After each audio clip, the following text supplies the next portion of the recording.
the worst thing we can do is actually not take any risk, because being addicted to certainty can make us feel comfortable. But if that certainty is also causing us stagnation, we're not learning anymore, we're not moving anymore, well, that's not a good place to be. Life is short. If we're lucky, we get about 960 months to live. It's not to make people feel scared. It's this idea that it's never been easier to waste time and waste energy, that not taking a risk is a risk.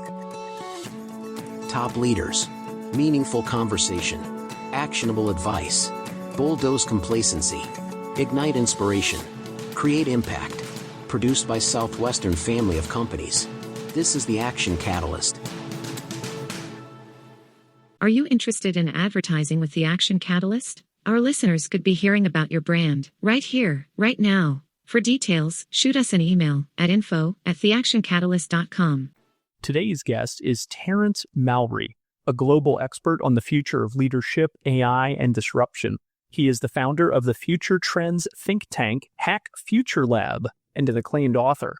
Mauri spearheads a movement for leaders to rethink leadership in a post-AI world. His newest book is called The Upside of Disruption. It's out right now. Terence, great to meet you. Thank you so much, Adam, for inviting me. Absolutely. Well, listen, there's so many amazing present things to ask you about in terms of your work and the work you're doing this moment. But one of the things I always love hearing about from people who have generated a lot of success in life in their different paths is their roots and their beginnings.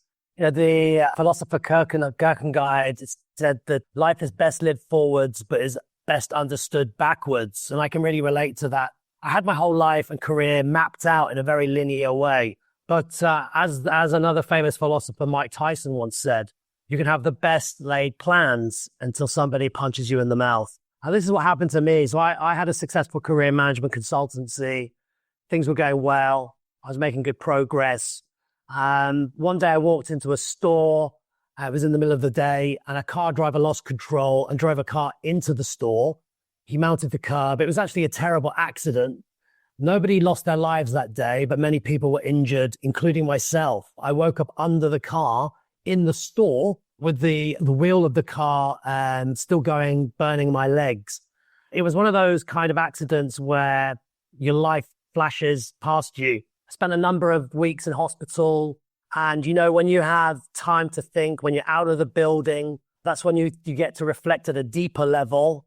And, for me, I really it was a reawakening. I reconnected actually with, my values, legacy, who I was, who I was becoming.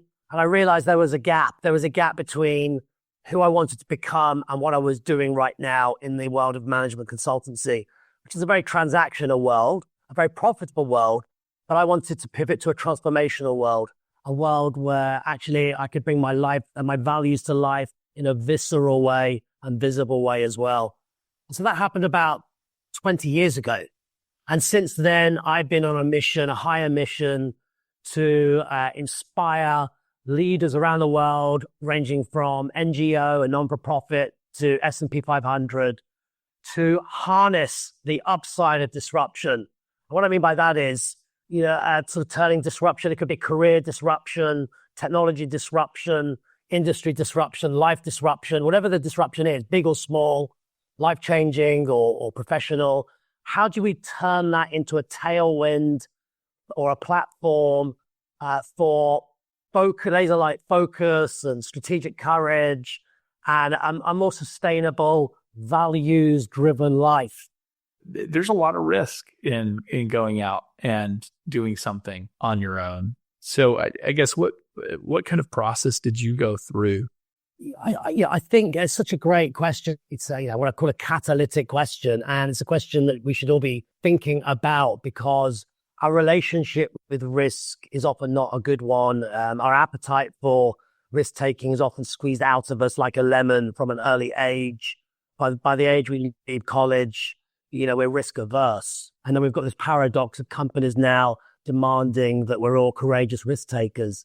And there's a big rhetoric to reality gap there. And for me, I think that accident reconfigured my relationship with risk, that, life is inherently risky. You can die at any moment, basically. the worst thing we can do is actually not take any risk, because being addicted to certainty can make us feel comfortable. But if that certainty is also causing us stagnation or inertia, we're not learning anymore, we're not moving anymore, we're accepting a status quo that's not healthy or does not giving us happiness, well, that's not a good place to be. And we know that if you look at different statistics around the world, whether it's the Gallup engagement survey, I mean, that hasn't changed for decades now. You know, the majority of the global workforce disengaged, still go to work, but have mentally quit the job. Right. You know, life is short. If we're lucky, we get about 960 months to live, which is just 80 years of age. And when you think of it that way, when I frame it that way, it's not to make people feel scared. It's this idea that it's never been easier to waste time and waste energy, because this is the age of abundance. Also, we have technology that's incredible, but technology can make the trivial seem urgent. You know, think about when you look at your day, reacting to emails all the day, everything seems exciting and urgent. Probably less than 5% is actually important. So I think for me, what it did was a couple of things. Number one, it was a great reawakening, and it helped me to reconnect with the idea that not taking a risk is a risk sometimes. Number two, that actually the world will always be uncertain, will always be volatile, and risk and reward always come together, wrapped together. We forget that. Risk and reward travel in the same elevator. And sometimes we forget that actually, you know, this idea that we always overestimate the risk of trying something new. Could be a new way of working. It could be taking a career break. It could be applying for a new job in a new sector, whatever it is. We always overestimate the risk of doing something new, and we always underestimate the risk of standing still. I love that. You founded a Hack Future Lab, which is focused on future trends as a think tank. How do you define disruption? Disruption for me is a secular and structural, here to stay inflection point. But there's different types of disruptors out there. If we look at mega trends, for example, we've got optimized reality. That's moving from doing AI to being AI. That means, for example, we're moving from IT spending as a percentage of global GDP, moving from 5 to 10% over the next 7 years.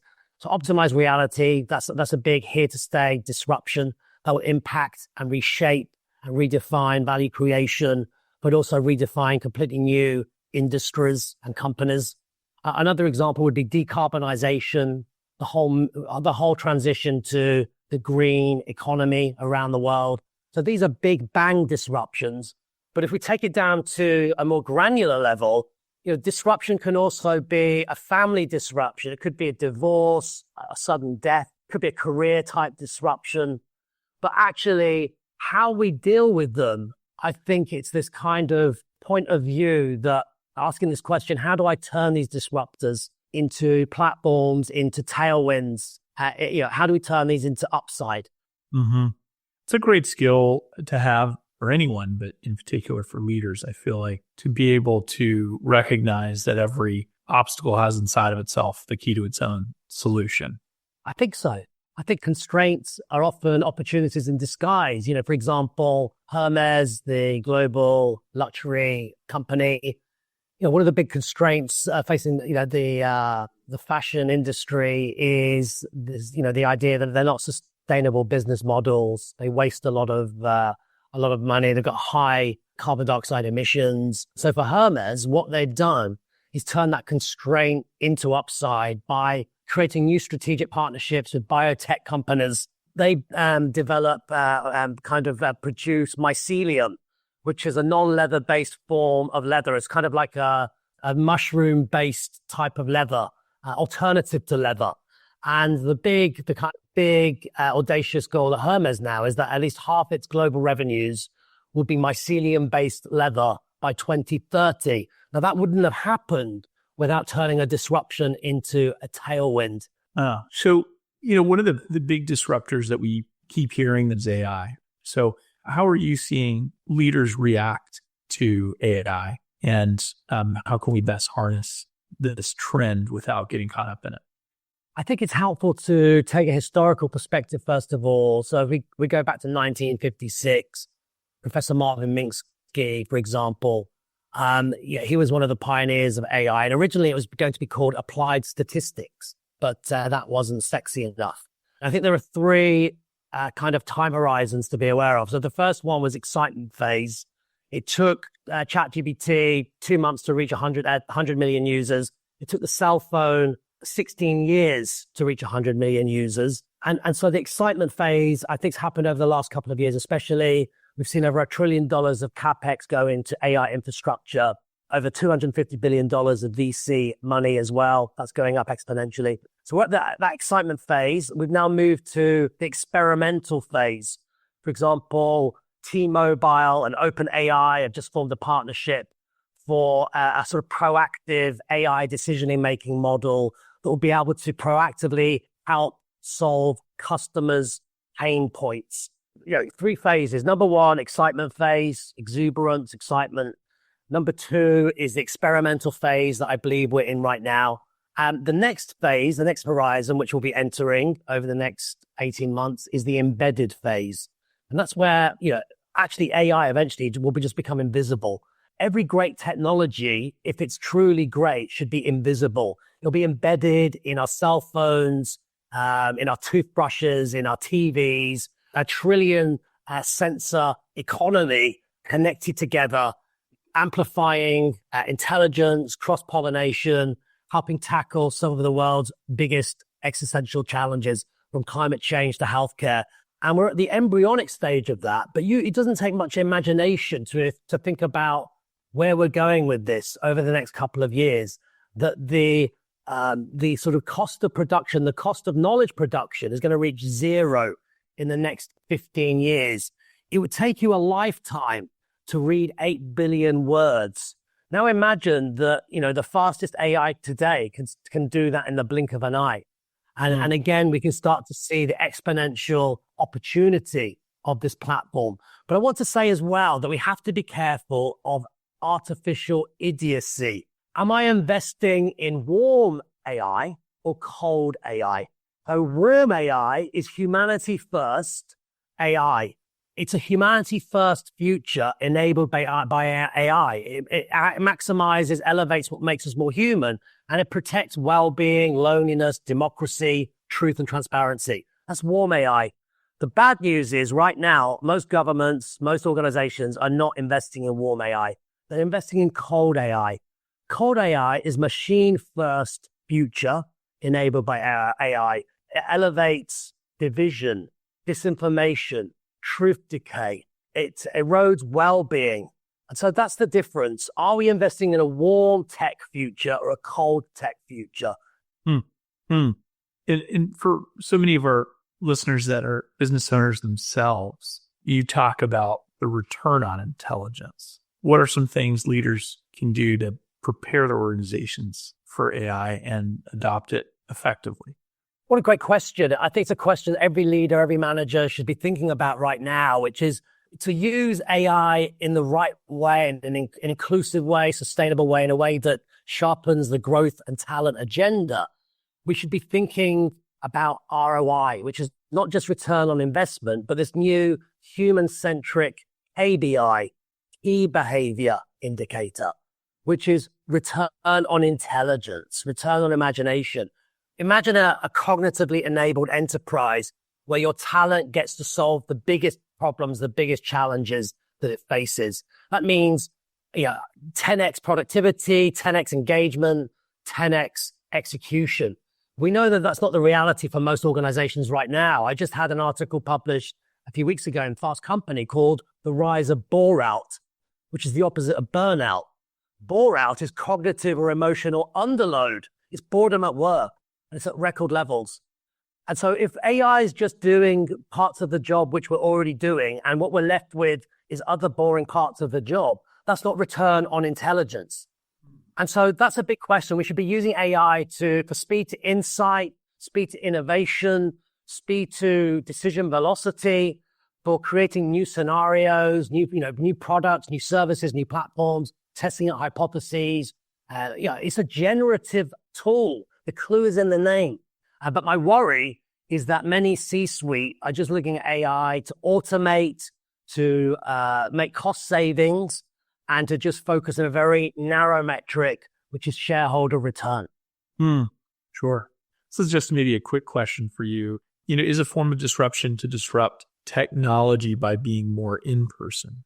Yes, I think so. I really think so, because as I said, when the cost of this technology is coming to zero, when everybody has access to the same tools, the same technologies, it's more difficult to stand out, ironically. Everyone's got access. Everyone can set up the great website, the great podcast, the great YouTube channel. But how do you stand out? The value of that goes down. This is one of the ironies, and I think a lot of people don't think about that. And there's a reason why 0.01% of people make money on Spotify or TikTok or YouTube, and that number's even going down more. We've got to be so careful. I call it the curse of sameness.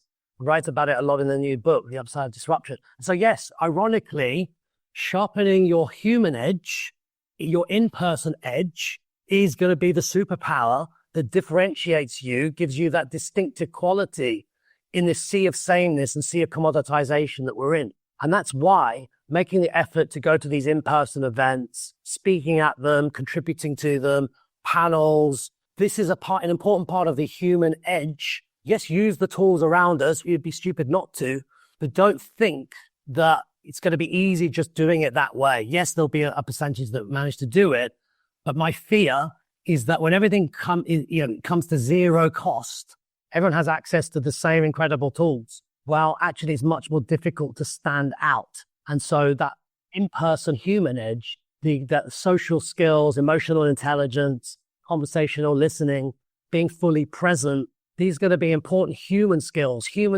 courage skills. These are the skills that we need to nurture and sharpen for the next generation. What walls have you encountered in building something? I love allowing our listeners insight that when you choose to take a risk, that it doesn't necessarily mean that it's a pathway paved in gold. It comes with a lot of potholes. I love that question, because disruption is about humility. And what I mean by humility is the ability to, the capacity, the awareness to know your blind spots, to be aware of the blind spots that you're blind to, but also understanding that failure and setback and obstacle is one half of success. And as Ryan Holiday says so eloquently, the obstacle is the way, disruption is the way. And I'm a self-confessed failure pioneer. I failed multiple times in order to get where I am today. Multiple setbacks, multiple rejections, book rejections, client rejections. 30% of what I do is keynotes, conferences around the world. Well, often when you're chosen, you've been chosen out of like maybe 5 or 6 or 8 other great speakers. So you get rejected a lot. 90% of the time it's a rejection. Now, I could choose 2 ways to respond to that. I could say, 1, I'm going to give up because my ratio of rejection is so high, so I'm just not going to do that. Or 2, recognize that actually anything worthwhile in life requires resilience, requires persistence, requires grit. And that's been the big lesson for me. I'm here because I've overcome probably more failures than the average person. And that's been painful, but I've made pain part of the process and understand that if I'm not hurting, I'm not growing. I just want to spend one more minute on this. People and their relationship to risk is that they don't understand that a lot of life can be a little bit like a game of baseball, and that if you're batting 20 to 30%, it's a good batting average. Yeah. Most of life, we're not trained to embrace rejection or misses or missed swings that way. We treat it as an ultimate failure, which then generally means I'm not good enough. Yes. For you, where did this light switch flip, or where could you trace it back, Terence, to say this was the moment where I kind of changed my relationship to failure? I think it goes back to that life disruption, life or death moment, life flashing past you, which you realize, you can have your whole life mapped out that linear way, become obsessed with success and avoidance of failure. And that's not real life. Being stripped down and being made very vulnerable, nearly losing my life, actually was the wake up call to me that, life is risk.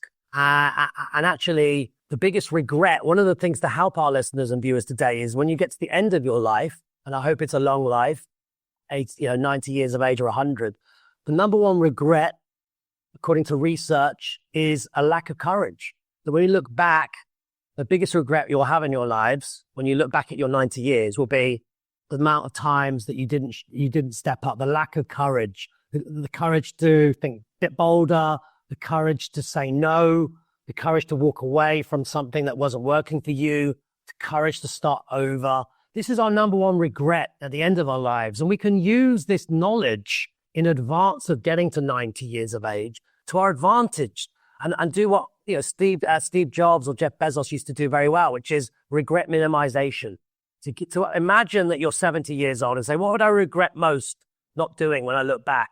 Is it not having kids? Is it not starting that business?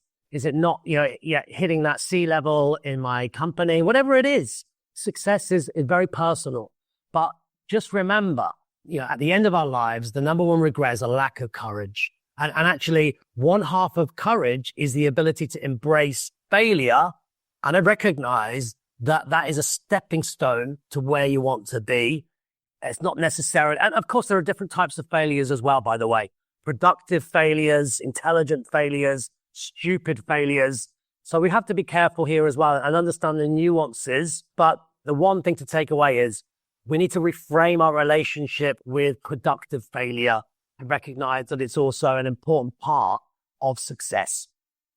What do you think when you are spending time as an entrepreneur mentor for MIT or you're speaking at some universities and engaging with this next generation that's coming out? What do you see there? Do you see a group of young women and men that have that new definition of failure? Or do you feel we need to be able to manufacture somehow for some of these people, maybe not a life-threatening situation, but something that shakes them up in how they perceive what we're discussing?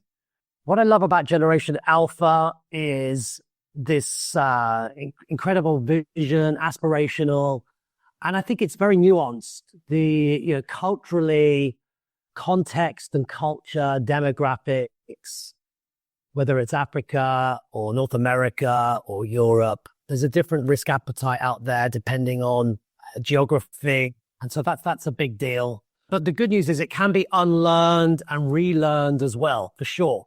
And what I love about my work at MIT is every year we host MIT Solve. And the purpose of MIT Solve is to create a generation of solvers. We post grand challenges, global challenges that the world faces. For example, climate change, lack of literacy, healthcare challenges. And we give people anywhere in the world the opportunity to pitch tech-based solutions to those global challenges. And one of those examples recently was for people with Alzheimer's. There was a young student called Emma Yang. Her grandmother was diagnosed with Alzheimer's or dementia. It's a terrible disease. 1 in 7 people will get it in their lifetime. And, being a very an introvert and a mathematician, she framed this as a hypothesis, and she created an app called Timeless. The purpose of the app Timeless is to help people with dementia stay reconnected to their memories, reconnected to their families through geotagging, facial recognition, gamification.